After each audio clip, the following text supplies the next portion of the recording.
Guys, panibagong araw, panibagong vlog ulit. Pangatlong vlog. Pauwi na po kami. Galing na po kami dito sa Daly City. Seafood City, Goldilocks, Pacific Super. So ngayon po, magdadrive na kami pauwi. So yan po. Magdadrive na kami pauwi guys. Thank you. Kahit mga tigsi lang yun. Galing na po kami ng Filipino, kumain ng Filipino po. Galing na po kami dito sa Daly City. So driving home na po kami. Yan. Galing na po kami sa pinakamalamig sa bayan ng Daly City, sa Little Maynila. Galing na po kami. So shout out po sa inyo lahat. Thank you po. Pauwi na kami. Nakabili na kami ng maraming grocery. So tatlo na yung pinuntahan po namin. Pumunta muna kami sa Goldilocks kumain. Tapos pumunta kami ng Pacific Super. Tapos pumunta kami ng Seafood City. And then Red Robin. Naghalo-halo. So ngayon pauwi na. Driving home. So, ngayon, ito yung view ng Daly City po. Marami dito mga Pilipino. Lugar ito ng Pilipino, kaya tinatawag ito na Little Maynila. At saka marami dito mga restaurant ng Pilipino guys. Mga grocery, mga Pilipino. Malamig yung aking kamay. Ayan, nandito tayo sa Gillard. Doon kami kanina sa Kalan. Ayan po. Yung mga bahay na doon sa dulo po ay South San Francisco. Freeway na lang tayo. Te, wag kang mag-freeway te ha. Ha? Wag kang mag-freeway kasi mag-freeway ka na? Nandito na ako sa freeway. Oh. Papakagalan. Mag-freeway daw kami oh. O hindi kayo mas ride mas traffic kasi holiday. Pagka ito So nandito kami sa may 280 na po kami ngayon papuntang freeway 280. So shoot touch bukid yan diba? Dito na lang tayo kasi papunta kami ng 380 tapos 101. Ang daan namin po ay 280 din 380 din 101. Driving shoot out po. So driving lang po kami.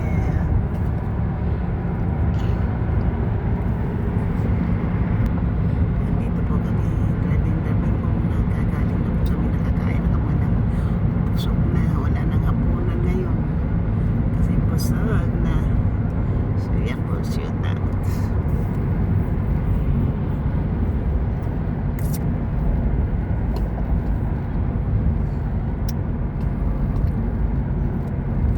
Mag 101 na kami po, mag 101 380 na po kami driving home from Daly City.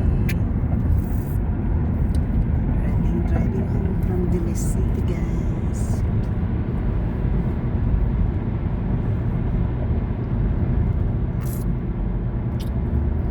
Taga-vlog lang ako hanggang sa mapuno tong matapos yung aking pagpa-vlog.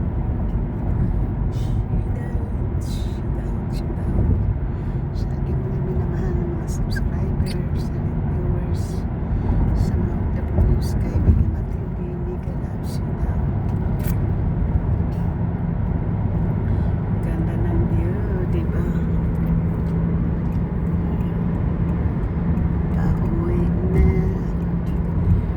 Galing na kami ng Daly City.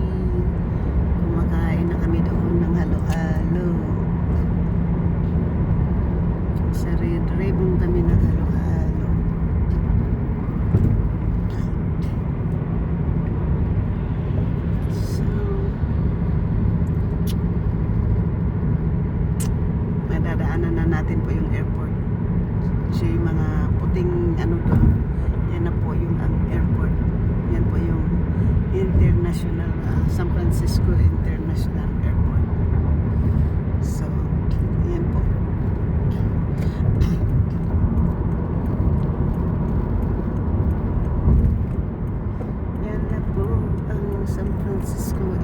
International Airport.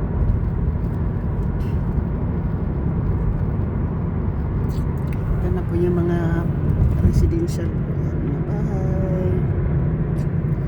Tapos mga ayun.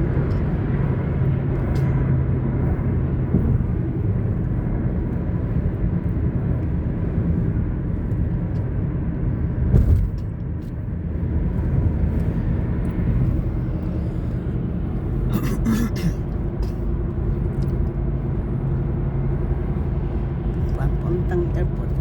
Yan po airport. Airport na yan. Airport yung doon.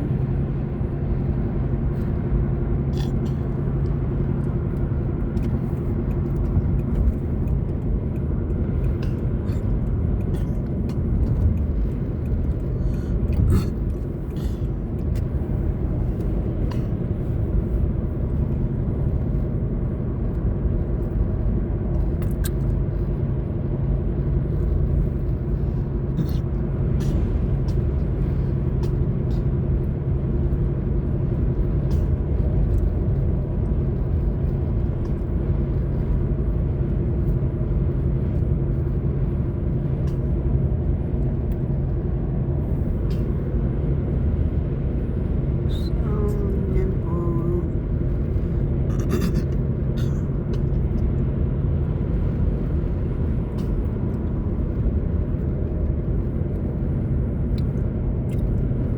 So yan na po yung packet na po yung papuntang airport. Exit tayo ng Melbourne. Mga dilaw na yun. So airport. Pwede rin tuloy-tuloy na rin tayo ng San Mateo. Ha? Walang traffic. Oo, kasi holiday po eh. Samantalang ito, palagi itong traffic. Hindi naman siguro dito masyadong matraffic dito pa. Pero pagdating na po doon sa may 3rd Avenue, Ngayon na nga. Melbourne na lang tayo. kasi yun na po yung ano, talagang yung Merging. Maraming merging sa ano, papuntang Hayward and ano.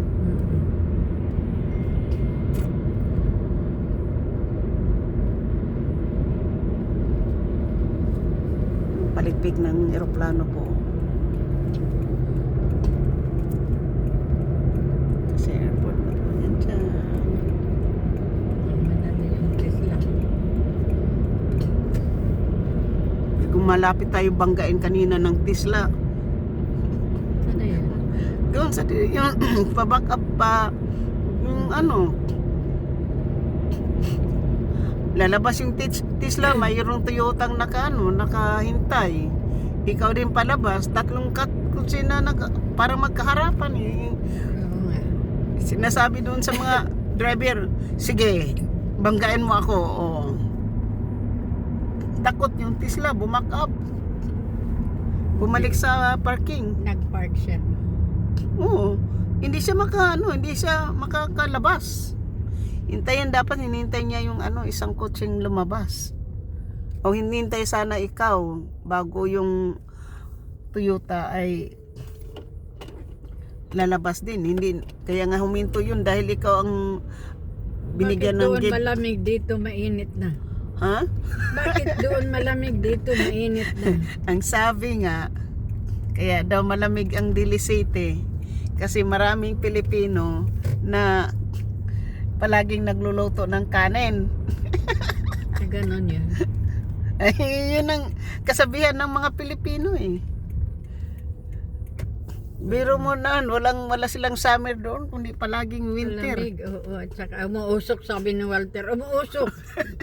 Ikaw na lang, Papa. Huwag mo na akong Kaya isama. nga po eh, sabi nga, kaya malamig doon kasi ang usok daw ng kanin. Kaya puro Pilipino nakatira doon. Kaya ang umuusok nagbibuild ng snow. Mayroon, Foggy. mayroon Chinese. Sabi daw ng Chinese, ano yan? Delivery siya ng mailman Chinese bago dito. Pero matagal-tagal na rin. Exit na kami Marunong na ng mag-English visit, eh. ano po, Melbourne. Saan ikaw tira? Saan ikaw katira? Dito sa Bruno ata. Akala ko katira ka sa Daly City. Ay ayaw. Pack in the morning, pack in the evening. All the time pack. It's just, yun ang, yan ang ano. Oh. Ayaw niya daw kayo panay Station pang pack 16 sa apartment. Biro mo, laki ng apartment na to. Oh. ano. Pupunuin pa ba yan? No? Hindi pa tapos. Oh. Baka for seniors na naman yan. Na hindi yan para for seniors. Tapos mayroon ang maganda kasi malapit sa ano. Sa ano po? Sa BART. Mga shopping.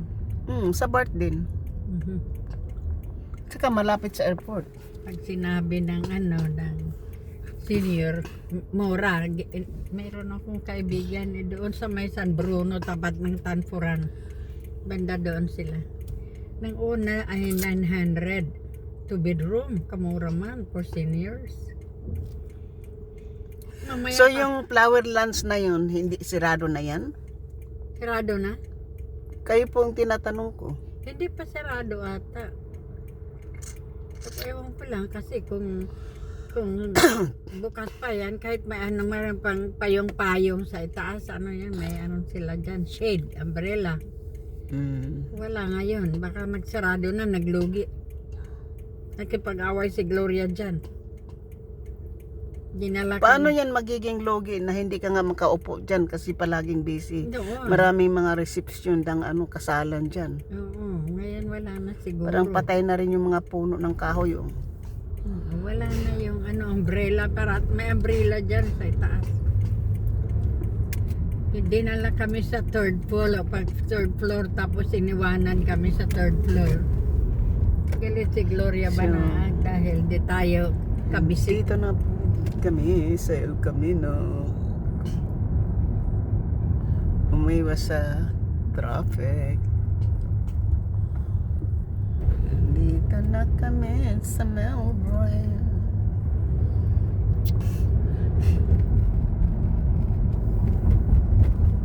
So, dito na po kami sa Melbourne. So, Burlingame na po. Burlingame. Sa Burlingame na po kami. Mahangin dito, pero hindi para sa Dili City. Mahangin na malamig pa. Hanggang ngayon malamig pa yung kamay ko eh. Malamig pa yung aking kamay. Gutom ako sa halo-halo. Nabusog din po ako sa halo-halo. Nagutom ako, kaya kain tayo ng halo-halo. Hindi na po dito. ako kakain ha. Hindi na po ako magdi-dinner. Busog na po. Alas 6 na po. Tamang-tama. Pagdating natin doon, Andyan na. manonood na po tayo ng ano, sangre. Sangre, kantada diya. Giant driver. So, maraming salamat po. Thank you for watching. Busog na po. Nakapaghalo-halo na po. Paghalo-halo na po kami doon sa Red Ribbon. Danan ko to dito kasi dito kami nakatira sa Melbourne noon. Dito na tayo sa Burlingame. At yan po, malaking hospital. Hospital po yan. Hanggang dito na lang po. Hindi na po natin tatapusin. Driving home na po kami.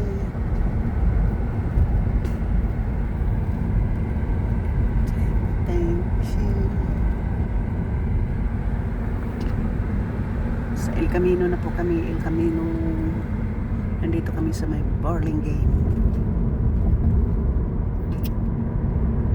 Meron ako ditong kilala na Pilipina. Hindi talaga yun magsasalita ng Tagalog. Oh. Palagi talaga itong English speaking talaga. Speaking. English, sir. English speaking yun. I don't know. Magdudugo yung ilong. Because I had my boss is telling me like this and like that. And I said, oh, nag-alaga ka pala ng bata. Yes, I was taking care of children. Patrang na naman. Islang pa. I hate kausapin ko ng Tagalog, Englishin ako pagsagot. Usus. Dugo po dating ilong, nosebleed po. Ang ilong niya mataas sa din. Kung nasarat din ka parang ng ilong ko nasarat. Pareho din ang ating ilong na naapakan ng pison. Oh my God. Taga siya, taga Iloilo. Iipitin niya muna yung ilong niya para makaislang. Naman, balat pa lang, Pilipino na eh. Tapos, yung ilong, katulad ko rin ng ilong na walang ilong. Pero pag nag-uusap kami, English dito, English doon. Ako naman, katulad ng kaibigan kong kapitbahay, nasa Delaware ngayon. Saan Delaware? Sa Delaware po, dito sa Amerika. State of Delaware.